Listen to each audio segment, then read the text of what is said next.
இப்போ பாருங்கள் ஸ்டூடெண்ட்ஸ், இதில் இருக்க 1 2 3 இது ஒன்றும் இல்லை, விரலை வச்சு இது பண்ணுவோம். ஆனால் நம்ம ஸ்டேட்மெண்ட்லாம் வரும்போது பார்த்து அடிக்கணும்.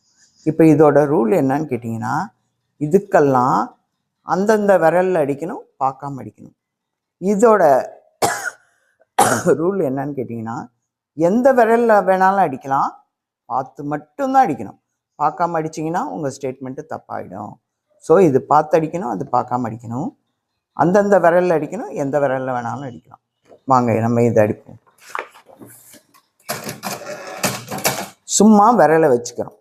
எப்படின்னா 1லேருந்து இப்படி வச்சுக்கிறோம், 0லேருந்து வச்சுக்கிறோம். 5 6 நமக்கு இடையில இருக்கா, சும்மா அதை அடிக்கணுங்கிறதுக்காக கீழெல்லாம் வைக்க வேணாம். 1 2 3 4 5 4 ஸ்பேஸு 0 9 8 7 6 7.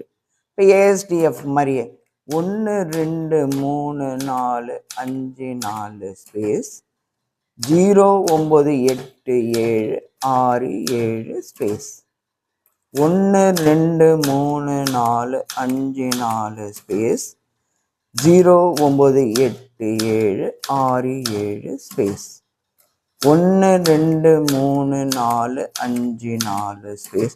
இது எவ்வளோ அடிக்கணும் அப்படின்னு சொன்னீங்கன்னா வெறும் 5 லைன்ஸ். அதுக்கப்புறம் ரிட்டன் இதுக்கு வரவே மாட்டோம். 0 9 8 7 6 7 ஸ்பேஸ் 1 2 3 4 5 4 ஸ்பேஸ். இதை மாதிரி 5 லைன் போதும் ஸ்டூடெண்ட்ஸ். 4 பக்கம் 3 பக்கம்லாம் அடித்தா அது வேஸ்ட்டு. அடுத்தது பார்த்தீங்கன்னா இந்த இது இப்படி சும்மா ஒரு இது 2002 1965 எல்லாமே ஒன் டைம் பாருங்கள், எந்த விரலில் வேணாலும். இப்போ நான் அடிக்கிறேன் பாருங்கள், 1965. இங்கே பாருங்கள் 1965 அந்த விரல்லையே அடிக்கலையே. அதே போல் 2026 ஸ்பேஸ் 2026. ஏன்னா இது ஸ்டேட்மெண்ட்டுக்கு நமக்கு நிறையா இந்த மாதிரி நம்பர்ஸ் வரும், அப்போ நமக்கு தேவை.